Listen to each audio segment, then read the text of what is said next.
Hello everyone, आज हम chapter number 2 history का एन एम्पायर अक्रॉस 3 कॉन्टिनेंट इसका पार्ट 2 देखेंगे। पार्ट 1 में हमने इसके सोर्स वगैरह और जोग्राफिकल एक्सटेंट वगैरह पढ़ लिया था। अब हम देखेंगे इसके रोम सोसाइटी के मतलब जो इकोनॉमिक एक्सपेंशन कैसे हुआ।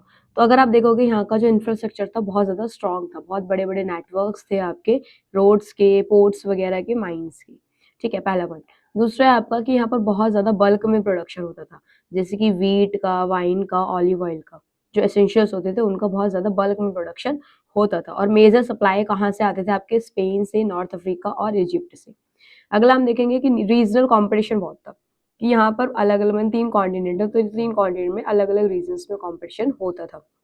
इसके अलावा कुछ ऐसे एरियाज थे जो बहुत ज़्यादा फर्टाइल थे, मतलब वहाँ पर बहुत ईजिली क्या हो जाता था, खेती होती थी आपकी। जैसे कि कैम्पेनिया आपका हो गया, सिसिली, फियोन हो गया आपका, ये सारे क्या होते थे आपके बहुत फर्टाइल जोन्स थे। इसके अलावा लेकिन इसके अलावा क्या था, एडवांस टेक्निक्स भी यूज़ करते थे, जैसे कि वाटर पावर का यूज़ करते थे, हाइड्रोलिक माइनिंग का यूज़ करते थे, ऑर्गेनाइजेशन, कमर्शियल बैंकिंग सिस्टम, इन सब का यूज़ करते थे। ठीक है। बट यहाँ पर कुछ अनइवन डेवलपमेंट भी थी, मतलब कुछ जगह ऐसी थी बहुत ज़्यादा डेवलप्ड थी, जबकि कुछ जगह जैसे कि आपका नॉर्थ अफ्रीका के कुछ रीजन्स, नॉर्थन स्पेन के कुछ रीजन्स बहुत कम डेवलप्ड थे। ठीक है। अब आपकी बुक में कुछ एक्स्ट्रा टर्म्स वगैरह दे रखी है, जैसे कि एम्फोरे। एम्फोरे क्या था? यहाँ पर आपका जो जार होते थे, कंटेनर जिसमें क्या होता था, आपका लिक्विड कंटेन होता था, जैसे कि वाइन, ऑलिव ऑयल वगैरह। ड्रेजर 20 भी आपका कंटेनर्स होते थे, लेकिन इसमें मेनली क्या होता था, आपका ऑलिव ऑयल कंटेन होता था। और यहाँ पर कुछ प्लेसेस के नाम है, ये कौन कौन से प्लेसेस आप पढ़ लेना इनको। अगला है आपका फंडी। फंडी भी क्या होता था आपका, जो एक बड़े बड़े एग्रीकल्चर स्टेट या फार्म्स होते थे उनको कहते थे। ट्रांसमेंस क्या होते थे आपके, ट्रांसोमेंस जो होते थे आपके, वो कुछ ऐसे मूवमेंट होते थे जो क्या करते थे आपके, हर्ड्समैन करते थे, जो भेड़ बकरी को चराते हैं वो करते थे। अब जो माउंटेन रीजन से क्या आते थे, लोअर ग्राउंड के नीचे पास आते थे सर्च करने के लिए, उनके खाने पीने के लिए। ठीक है। इसके अलावा मैपेलिया जो होते थे, मैपेलिया कौन होते थे, जो छोटे छोटे हर्ड्स होती थी उन्हें कहते थे मैपेलिया। जो कौन यूज करता था, आपके पेस्ट्रोलर्स यूज करते थे। जो पेस्ट्रोल का मतलब वो पर्सन जो गाय वगैरह, जो भेड़ बकरी चराते हैं, उनको कहते हैं। अगला यहाँ की वर्किंग कंडीशन, वर्कर्स की कंडीशंस कैसी होती थी। तो वर्कर्स की अगर आप देखोगे तो यहाँ पर वर्कर्स को, जो स्लेव्स होते थे, उनको नॉर्मल इंस्टीट्यूशन कहते थे, या slavery as a economic investment भी बोला जाता था। ये दो स्टेटमेंट बहुत इंपॉर्टेंट आती है एग्जाम में। और स्लेवरी एज इकोनॉमिक इन्वेस्टमेंट का मतलब कि जो ऑनर होते थे वो बड़े ध्यान से चीज़ों को रखते थे, कि पैसे से स्लेव्स को रखते थे ये। और ये मतलब कोशिश ही नहीं करते थे, उस सिचुएशन को भेजते ही नहीं थे जहाँ पर लगता था कि जो स्लेव्स हैं उनकी डेथ हो जाएगी। ठीक है। इसके अलावा अगर आप देखोगे कुछ जगहों पे स्लेव्स को बहुत ज़्यादा बेकार तरीके से भी ट्रीट किया जाता था। ठीक है। अगर मान लो मर्डर किसका हो गया, किसी मास्टर का मर्डर हो गया, तो सारे के सारे स्लेव्स को कर देंगे, क्या कर देंगे, भगा देंगे या मार मुड़ देंगे। ठीक। इसके अलावा अगर एडमिनिस्ट्रेशन देखेंगे यहाँ पर, तो बहुत ज़्यादा स्लेव्स को क्या किया जाता था, यूज़ किया जाता था एज अ मैनेजर, अकाउंटेंट वगैरह का। ठीक है।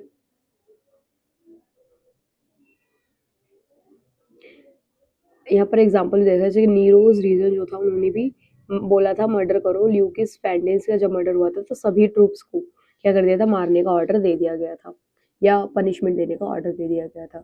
इसके अलावा जो वर्कर्स है, जो स्लेव्स है, वो धीरे धीरे क्या बनने लगे, लेबर की तरफ बनना स्टार्ट हो गए। ठीक है।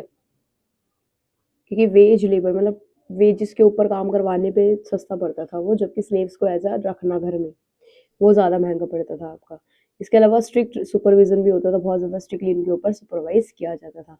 अब यहाँ पर कॉमिला जो है, और जो प्लिनी द एल्डर है, इन्होंने एडवाइस किया था कि भाई, कॉमिला कह रहे थे कि हमें एक्स्ट्रा टूल को रखना एक्स्ट्रा ज़रूरी होता है, और जो लेबर्स होते हैं उनको क्या करो, गैंग्स में बनाओ, मतलब ग्रुप बनाओ, 10 का ग्रुप बनाओ, ताकि ईजिली कंट्रोलेबल हो सके। जबकि प्लिनी द एल्डर जो उनकी हिस्ट्री भी है, नेचुरल हिस्ट्री, इन्होंने क्या बोला, इन्होंने मना किया है कि भाई ऐसे गैंग्स नहीं होनी चाहिए। और अगर हम देखेंगे फ्रैंकीसेंस फैक्ट्रीज के अंदर, जो अलेक्जेंड्रा के अंदर जो थी फैक्ट्री, इनके अंदर वर्कर्स की क्या कंडीशंस थी। फ्रैंकीसेंस क्या है, जो अगरबत्ती होती है ना, उसकी जो होते थे आपकी फैक्ट्रीज होती थी आपकी, जो आपकी परफ्यूम बनाने में यूज होता था आपका। और ये मेनली जो फ्रैंक जो टी ट्री होता था, वो कहाँ से आता था, अरेबियन पेनिनसुला से आता था। अब यहाँ पर कंडीशंस कैसी होती थी, ये किसने बनाया था, एल्डर प्लिनी ने बताया था आपका, एल्डर प्लिनी ने बनाया था। प्लिनी ने बताया था आपका कि वर्कर्स को क्या करते थे, सील्ड एप्रॉन जो होते थे उनको पहनते थे वो, और मास्क वगैरह भी पहनते थे, नेट वगैरह भी होती थी हेड के ऊपर। और जब भी वो जाते थे निकलते टाइम उनको क्या करते थे, उनको चेक करते थे कि क्या उन्होंने जो क्लोथ्स उनको मिले हैं एप्रॉन्स वगैरह वो उन्होंने निकाले या नहीं निकाले। इसके अलावा एक लॉ भी था, लॉ ऑफ 398, उसमें वर्कर्स को ब्रांड भी किया जाता था ताकि पता चल सके कि कौन सा वर्कर कौन सी फैक्ट्री से बिलोंग करता है। और इसके कारण बहुत सारे लोग डेट बॉन्डेज में भी फंसने लगे। ठीक है, पुअर पीपल, बहुत सारे लेबरर्स जो थे वो क्या बनने लगे, डेट ट्रैप का पार्ट बनने लगे, कर्जा वगैरह लेते थे और इतना कर्जा कभी कभार लेते थे कि अपने बच्चों को भी बेच देते थे। सर्विट्यूड का पार्ट भी ये बन गए थे आपका। ठीक है, इसके अलावा आपकी बुक में एक थोड़ा जूइश रिवॉल्ट के बारे में बताया है कि कभी कभार जो राजा होते थे वो उसका यूज करते थे, डैप ट्रैप का यूज करते थे ताकि लोगों का सपोर्ट मिल सके। मतलब लोगों को बोलते थे कि हम डैप ट्रैप खत्म करा देंगे, आपका डेट ट्रैप जो होता था, डेट ट्रैप जो होता था आपका खत्म कर देंगे हम, आपको डेट वगैरह का जो भी बचा हुआ पोर्शन आपको देना नहीं पड़ेगा। तो इसके लिए वो सपोर्ट से क्या करते थे, गेन मतलब जीत जाते थे। अगला है आपका कि वेज लेबर, मतलब जो पैसों पे देकर लेबर होना स्टार्ट हो गया। पहले स्लेव्स यूज करते थे लोग, फिर धीरे धीरे क्या हो गया, जो पैसों पे लेबर होते हैं उसको स्टार्ट कर दिया गया।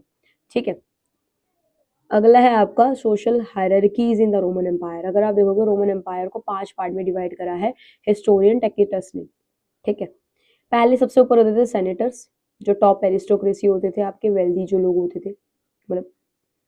ठीक है, इसके अलावा एकीट्स जो होते थे आपके, जो वेल्दी ऑफिसर्स मतलब जो पैसे वाले ऑफिसर्स होते थे। इसके अलावा रिस्पेक्टेड पीपल होते थे जो आपके मिडिल क्लास होते थे। ठीक है, मिडिल क्लास में कौन होते हैं, ब्यूरोक्रेट्स, आईएएस आईपीएस वगैरह जो होते हैं, सोल्जर्स, मर्चेंट्स, रिच पीसेंट। ठीक है, लोअर क्लास कौन होते थे, प्लैबलस, सॉर्डिडा कहते थे उनको, और ये कॉमन मासेस होते थे, नॉर्मल जो लोग होते हैं आपके, labourers, miners, factory workers, artisans, casual urban labours ये। और लास्ट में कौन होता था, स्लेव्स होते थे जो बॉटम ऑफ द सोसाइटी, मतलब सबको दास होते थे ये। ठीक है, इसके अलावा हिस्टोरियन ओलंपियाडोरस ने बताया था कि जो एरिस्टोक्रेसी है वो 4000 एलबीएस गोल्ड अपना एक साल में कमाती है। अब है लेट एंटिकिटी, ये बहुत क्वेश्चन आता है आपके एग्जाम में कि कौन कौन से चेंजेस आए थे लेट एंटिकिटी के टाइम पर। लेट एंटिकिटी मतलब आप जो 3rd सेंचुरी के बाद वाला पीरियड जब बिल्कुल खत्म होने वाला था रोमन एम्पायर, उस फेज को कहा गया। उसमें क्या क्या चेंजेस आए, पहला पीरियड ऑफ ट्रांजिशन, की बहुत जल्दी क्या हो गया, पीरियड खत्म हो गया। 4 से लेके 7 सेंचुरी बिल्कुल ही कवर करता है ये पीरियड, और इसमें बहुत सारे ट्रांसफॉर्मेशन और बहुत टूटा ये, ईस्ट में और वेस्ट में ये टूट गया। ठीक है, जैसे कि वेस्ट एम्पायर ब्रोक हो गया और इनटू जर्मनिक किंगडम, की जर्मन्स में वेस्ट चले गए आपके, और इस्लामिक एक्सपेंशन होने लगा ईस्ट की साइड। ठीक है, अगर आप देखोगे रोम है, अगर ये रोम है तो रोम में वेस्ट में क्या होने लगे, जर्मन्स, और ईस्ट में किसका कंट्रोल होने लगा, आपका इस्लाम का कंट्रोल होने लगा। ठीक है, इसके अलावा इन्होंने नई कैपिटल भी बना दी, कॉन्स्टेंटिनोपल, और एक्सपेंशन भी इन्होंने स्टार्ट करा, और इन्होंने इकोनॉमिक थोड़े थोड़े चेंजेस अच्छे भी थे, प्रॉस्पेरिटी भी आई, ट्रेड वगैरह बहुत अच्छा होने लगा इसका। इसके अलावा बहुत इन्होंने क्या करा, क्रिश्चियनिटी को बिल्कुल फेमस कर दिया, न्यू रिलीजन ही बना दिया क्रिश्चियनिटी को। और मिलिट्री रिफॉर्म्स इन्होंने क्या करे कि गोल्ड को स्टार्ट कर दिया, सिल्वर को हटा के गोल्ड को बनाना, गोल्ड कॉइन्स को रखना स्टार्ट कर दिया आपका। तो यही कॉन्स्टेंटाइन जो था, इन्होंने ही अपनी जो चेंज करी थी, अपनी कैपिटल बनाई थी कॉन्स्टेंटिनोपल। और इन्होंने क्या क्या चेंजेस करे थे कॉन्स्टेंटाइन ने। तो पहला चेंज था इन्होंने मॉनेटरी सिस्टम के अंदर किया था कि इन्होंने जो सिल्वर को कॉइन्स है उसको हटा के क्या कर दिया, गोल्ड कॉइन बना दिया। ठीक है, इसके अलावा इन्होंने ब्यूरोक्रेसी, जो ऑफिसर्स होते हैं उनको और ज्यादा प्रमोट करने की कोशिश करी, स्ट्रेंथन करने की कोशिश करी, इनको गोल्ड के उसमें पैसे देना स्टार्ट कर दिया। ठीक है, इसके अलावा इन्होंने ज्यादा से ज्यादा पावर किसको दे दी, एम्पीरियर को दे दी, राजा को सारी पावर दे दी। और इन्होंने सपोर्ट किया किसको, क्रिश्चियनिटी को, ऑफिशियल रिलीजन बना दिया रोम के, किसको, क्रिश्चियनिटी को आपका।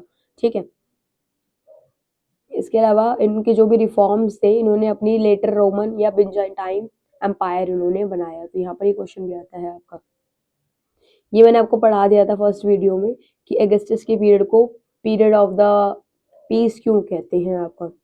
अब हम पढ़ेंगे कि ऐसा क्या रीजन थे इसके कारण जो रोमन एम्पायर है वो धीरे धीरे खत्म हो गया बिल्कुल ही। तो पहला पहला पॉइंट है आपका वीक पॉलिटिकल कंट्रोल, कि जो पॉलिटिकल कंट्रोल था बहुत ज़्यादा वीक होने लगा। मैंने आपको बताया था कि 47 ईयर्स के अंदर-अंदर 25 राजा चेंज हो गए थे। तो बहुत ज़्यादा इंस्टेबिलिटी आ गई थी आपका। दूसरा इकोनॉमिक क्राइसिस कि बहुत ज़्यादा टैक्सेस वगैरह बढ़ने लगे, जिससे क्या हो गया वेस्टर्न रीजन्स के अंदर आपका ट्रेड जो है वो ख़त्म होना स्टार्ट हो गया आपका।